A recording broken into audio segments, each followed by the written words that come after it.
Yo, what is up, everyone?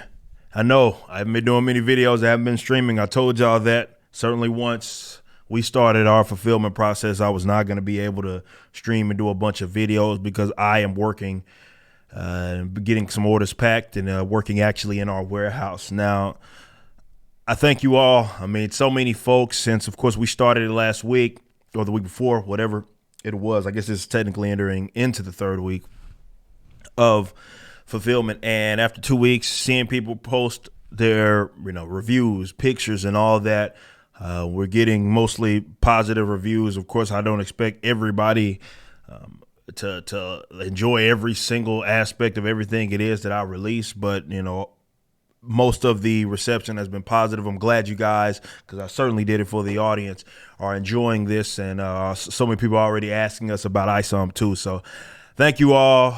We still have tens of thousands of people that we still have to get orders to, and we'll be doing that for the rest of the month. So the reason why I haven't streamed, I don't want to get into like spoiler talk and all that stuff yet. Let's get more of these products out so readers can have it in hand, and then once I can do that, I will be able to stream and do videos and all that. Keep in mind, I just have to say this because I know there's going to be a lot of confused people on this, that if you order now, a lot of people, I mean, our orders have shot up since the reviews and stuff have gone out. As it says here, you're not going to more than likely get that stuff shipped until, November or so. We got to fulfill every single item of the campaign first, and then we will certainly get into like sending out orders that happened after the campaign had closed. We'll do our little inventory update as well, so there will be other things for sure that we can put out there for sale for you guys, or you guys will be able to purchase. So again, thank you guys for the support. It's just been a learning process, and that's the fun part of it. It can be tedious at times, but that's the awesome part about all of this, is that we keep finding out, even with Isom 2 or next campaign that we do, is it's going to be better. It's going to be more ambitious. It's going to be bigger because we've learned a lot in this process as far as just the, you step out, you do your own thing, and it comes with a set of growing pains, but it also, you find out what works and what doesn't. And a lot of things that we did, though we were told not to do because everybody does it their way, it's worked for us, and we want to be able to implement that in our future releases. And we've also got, I had to talk about this real quick. If I can pull this up really fast. Actually, I do have it right here. So I know the hate watchers aren't going to be too fond about this one, because there was some weirdos that essentially thought that this was not going to be in any stores, right? Because the only way to have a legitimate comic book is if it's actually in stores. Now, I disagree with that position anyway, especially considering that you don't have to go through, let's say, comic book shops to get your book sold so people can buy it. I mean, a lot of that's, I guess, if you go through a distribution company and, diamond previews and stuff, and you need put eyes on it, maybe that's one way, but we didn't have to do that. However, there are plenty, a growing list actually, of comic book shops that have Isom A and B, the only place you can get it. This was out of Wonder Sports Cards, Comics and Games. They had this posted this little deal of, hey, highly anticipated Isom 1. These are sold out, by the way. They actually hit us up asking for more copies. I saw some of you guys taking pictures at this particular shop there. It's kind of surreal, but it's expected because money talks. I think these people who are in this industry, definitely these comic pros who, and when I say comic pros, I'm not saying just people that work for, let's say, the big dogs, indie people as well. They have their own way of doing things, or the way that it's been done. And I think that's the one way that you certainly have to do things. And that's simply not true. Okay. Never was true. So with this, it's like these guys have reached out to us. Okay. Obviously there were a handful of them, more than a handful, that got in on it. We told y'all this. Hey, there are some comic book shops that are getting in on cover A and cover B. That's the only place you're going to be able to get it because they're sold out from us. And then the list just grew because after it, money talks at the end of the day. These guys want to sell product. All this, you think that well, you think more so the legitimacy is perceived. I say that all the time. They think that you have to go through the proper channels in order for it to end up through the shelves. But no, these guys are private business owners, and they reach out to us, and we'll supply them with the product in the event that that's what it is that they want. And so many people have reached out to us that are comic book shop owners, and the list continues to grow. But however, these continue to sell like hotcakes. We've been keeping tabs on the aftermarket stuff and how many definitely cover A's and cover B's, how much they're going for, because again, it was a limited deal. That's kind of cool to see, and good luck to everybody that's out there participating in that. But again, thank you guys so much, certainly, for the support. There are some interesting things that came out of this that I do also want to talk about as well. Consider this like a mini video of a For Cannon's Sake show, because this is going to be a longer video because I got to recap everything that happened over the week. This guy right here, and never mind the actual context because it's not necessarily important. Long story short, there was some thread that I got tagged in about editors. People going back and forth about us not having them, though we did have actual editors for Isom #1. And this guy came in on the back end of that conversation. And this is a CBR writer. As you know, CBR refuses to, and we've talked about the writers that have made it abundantly clear they don't want anything to do with us. That's fine. That's their business. We don't go through them or answer to them. But this is kind of another kind of oblivious. I don't want to say oblivious. It's like, hey, this is the industry standard. You should be doing this. But it gives you insight for you guys that don't know this side of the market. So Jeff Morris, again, is a writer for CBR. And this is what he says. Good to know. Have you sent a review copy of your book to different sites? Now, remember, this is coming from a CBR writer. Now, writers have their own different positions, though we do have a couple of CBR writers that have go look at my previous videos where they were talking specifically about me, and they, let's say they're going out of their way to, of course, not cover the Rippaverse or Isom, despite it basically being the biggest story in comics right now that's not attached to like the big dogs, whether they want it to be or not. And that's fine. It just goes to show that they're not actually a news website by any means. It's more of a paid advertisement, if anything. And this guy is asking for a review copy, and that is a standard. Marvel, DC, or other guys that give people advanced copies. Other indie publishers will give people advanced copies because they want the viewership more than anything. They look at it like, hey, you get it out there, you cover it, then more people are going to want to get in on this. Again, I think that's outdated and archaic anyway. But to answer the question, I told him no. No, I'm not sending out any review copies because I don't think that is to be necessary. If you want to review it, you can buy it just like everybody else. And that gives you more honest assessment. That's not to say there aren't going to be hate buyers. I appreciate those guys a lot. You're a customer at the end of the day, but there are a couple of people that were, of course, wanting to get a hold of it just so they can down talk it. And that's awesome. Do what you will, as long as I got your money. This, though, being a standard, I don't necessarily agree with this kind of as a practice, as a standard, because it creates kind of this atmosphere of the access media, as we like to often call these guys. So what happens is, in order for people to maintain getting the first dibs. Now, it's funny, folks would call folks like myself, other YouTubers that would express gripe with what's going on with the any really mainstream anything. It doesn't matter for that. Any entertainment. They were called hate mongers, hate watchers, not necessarily hate watchers. It's more of, I guess they would call you that, but more so they look at it like rage tubing. That's what they call you, where you just do stuff to get a rile out of people, even if you don't genuinely feel that way. And it's all for clicks. They call it clickbait. They say it's just for the clicks. You just do stuff for the viewership, when really that's what every review site, from Hollywood Reporter, Insider Scoop, all that sort of stuff, all up and down in every single industry. That's exactly what it is that they do. It's just okay when they do it. The clicks may not be for videos. For some of them it is, but their clicks are by way of you clicking on that article, and they getting paid from the advertisement via Google Ads or whatever it is. So they're just as much clickbaiting or click tubing or whatever you want to call it, where they say something, maybe it's even purposely inflammatory or catchy headline or whatever, or just to simply say, hey, this is an exclusive take. You click that, they get money. So they're fine with them doing it. They just don't want people at YouTube sort of in on that action. But I don't like this as a practice because again, the access media means that, often people are going to hold their thoughts. They're going to be, when they do criticize something, it's going to be light because they look at it like, well, I don't get that access anymore.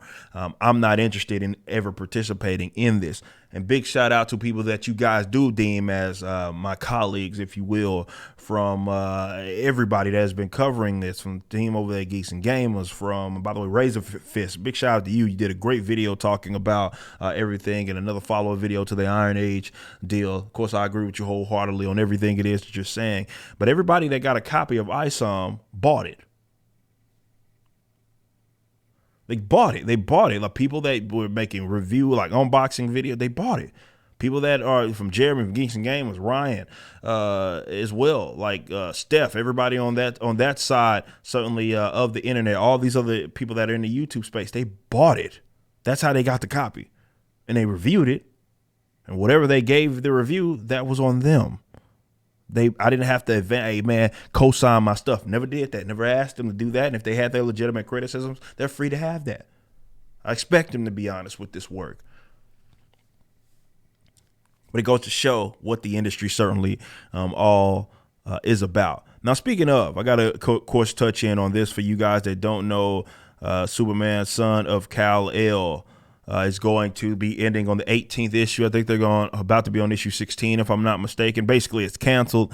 They're going to be doing another one that Tom Taylor, who wrote this crap, wrote the series, is going to be doing another one. Is like, I forget what they called it. It's just another #1. It's typical reboot, doing all that stuff. Obviously, the sales for this fell off the cliff, according to the ICV2 scans. We saw that, or the MBD book scans, we saw that, and Tom Taylor went from, it's doing great, it's on bestsellers list and all this, and the numbers were okay when they seemed to co-sign when he made, of course, John Kent Gay. But then when they didn't, the sales fell off the cliff and they didn't authorize more. Well, then he had a problem with the methodology. That's certainly interesting there, but it's just not bringing in that much money. It's not anything that anybody's really interested in. That we've talked about that. I did a great video on this in the past, talking about how the people that are such advocates for this type of stuff being done in comic books aren't actually buyers of the material that they claim to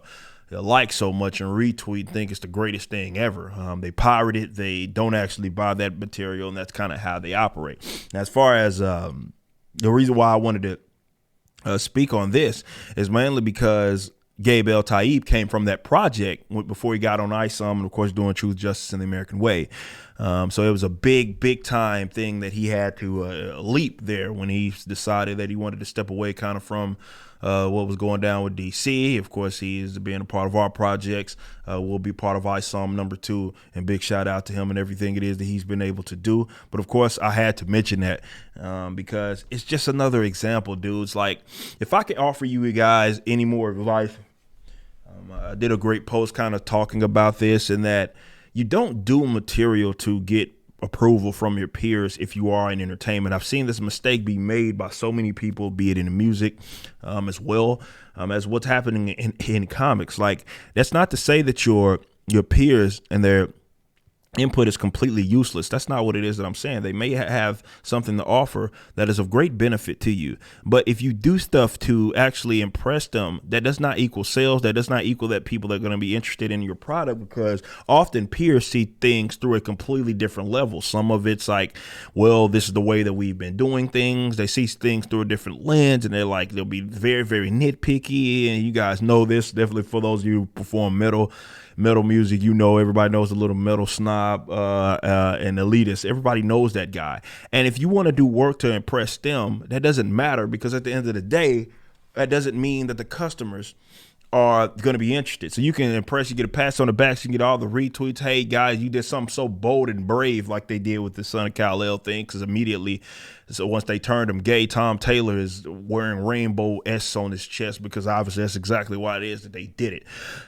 And yeah, for the headlines, for the cosigns, for the retweets and the likes and shares and all that stuff of the peers. And that doesn't mean anything, because that doesn't mean that you're going to get support. So don't be that guy making that mistake. And this is why I don't get so bent out of shape as well when I see comic pros get butthurt at anything it is that I'm doing, because for one, I don't answer to them, and they can not like it. They can think it's the worst thing in the world. They cannot like the fact of how I did things. That doesn't matter, because at the end of the day, the customers are the ones that are buying the product. So if they like it, they enjoy it, this is something they want more of. If my peer is saying, well, this sucks, you shouldn't do this, but my customers are saying this is awesome, we want more, I'm going to take the customer over the peer any day of the week. And I'd advise you to do the same thing, but you ain't got to take my advice. That's just me offering it. Last thing, of course, I have to talk about, just because it was the topic of conversation the other day. PayPal had some policy change that they were going to be implemented, $2,500, I think they said, up to if they caught you spreading like basically misinformation or said anything that they didn't like.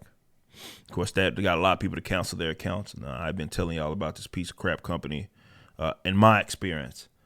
But I want to follow up on that, because I did do a long form post that you guys can, of course, check out, where I documented what it is that happened.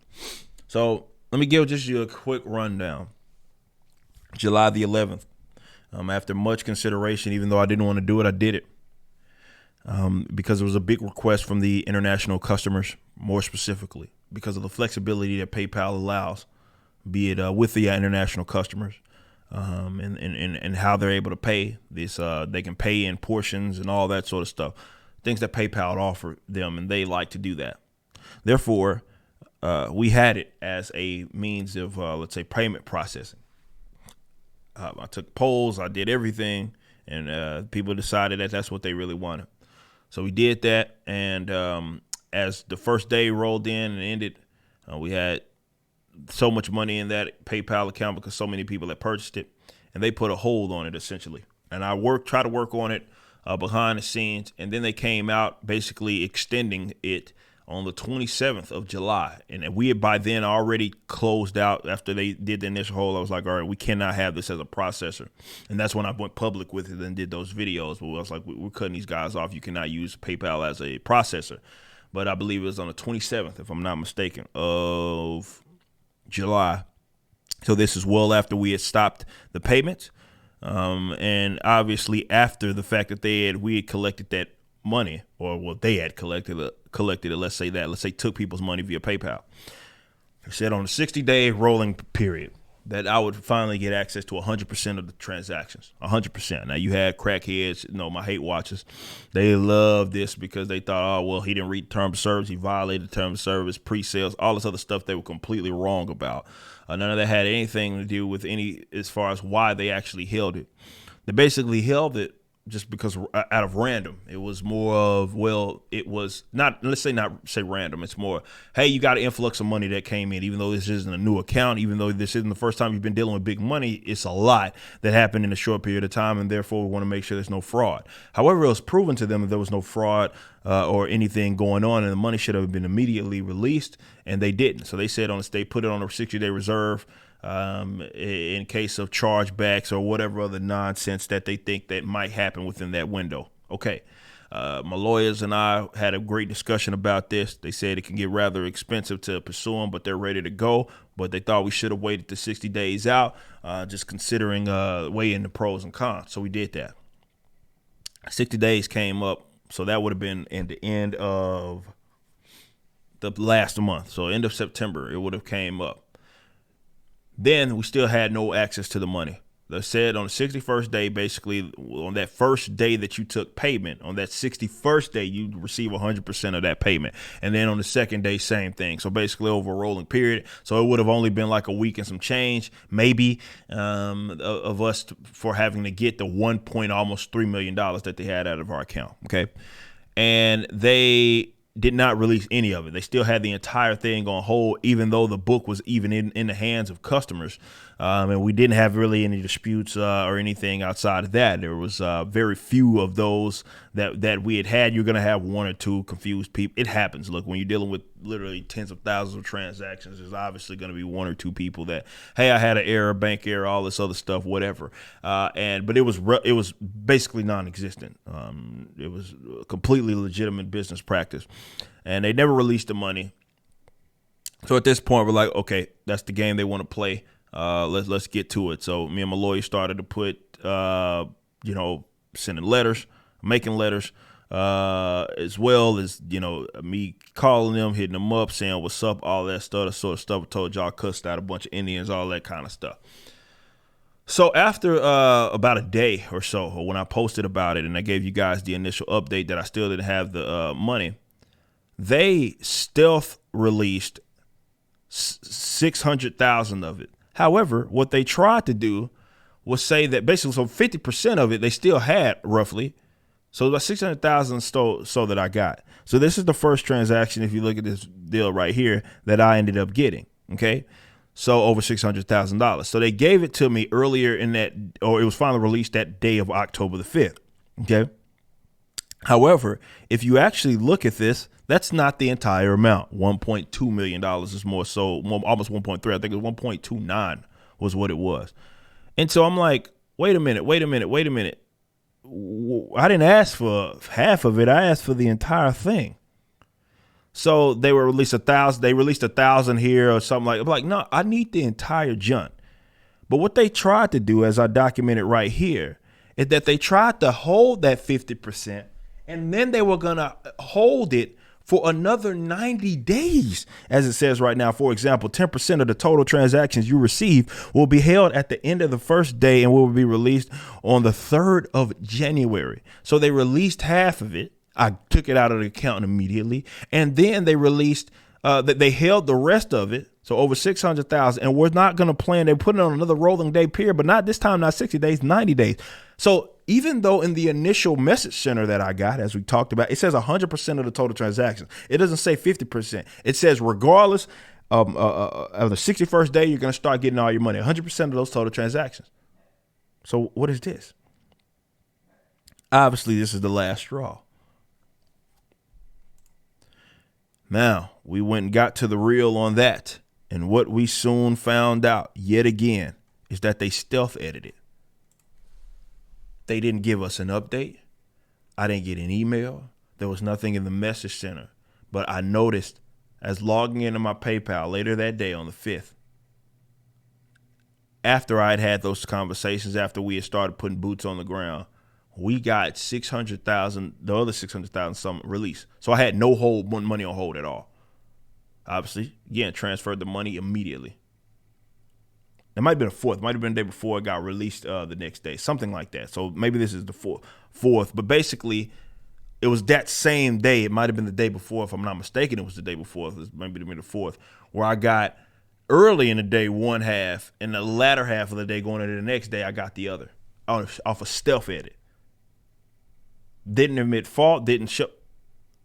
This is the type of company PayPal is, okay? Well, they're protecting the customers. No, they're not.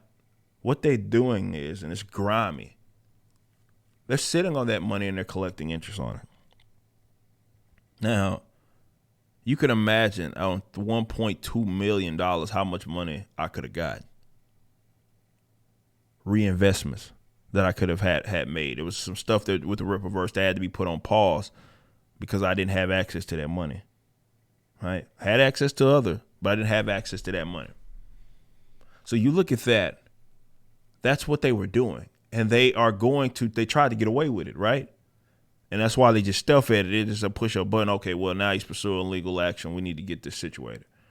I'd advise, and I made this clear. I got a couple of emails about this, and I'm sorry, but we will never be using PayPal again. Rip reverse publishing, that is. So, with that being said,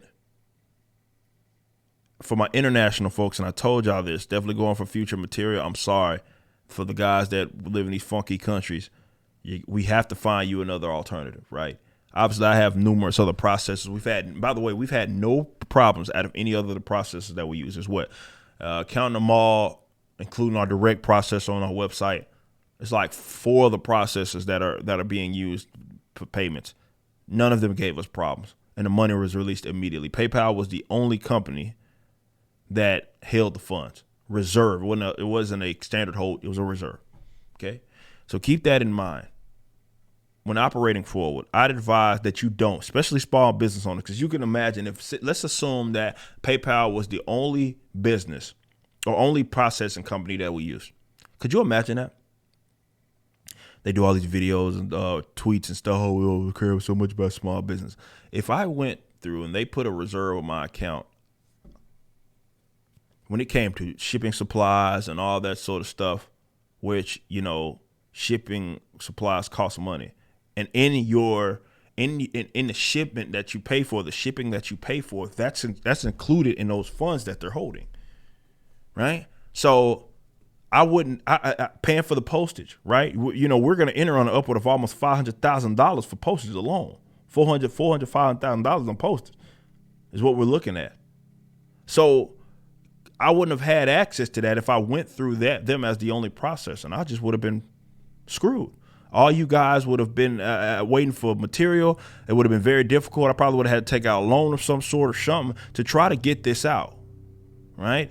If I wanted to, or if let's say, I don't know, that was a loud airplane, or whatever. I don't know if y'all heard it in the background. That sounded very low. But yeah, like I would have been screwed. So if you especially are at a small, utilize a small business or have one, I would advise against using PayPal ever. It's a lot of it's there for convenience. A lot of what they used to do, you know, it's kind of, again, first in, best dressed type situation. A lot of what they did that was kind of ahead of the curve. There are other services that offer that. So they're all alternatives. But don't use PayPal. It is a piece of crap company. And we got the money, but we're not done here. Believe me. Because again, they collected interest on that, and I know they did. So we need to be having a discussion about that, and we will. Either way, I know it's a long video. It's almost like a show, but I had to do a weekly recap. Today is my only day that I do my creative stuff. So I'll be doing that, writing a little bit of Isom too, getting caught up on emails and all that stuff. Starting Monday, I will be right back at the warehouse bright and early. So thank you guys so much for the support. Until next time, y'all be easy. Peace out.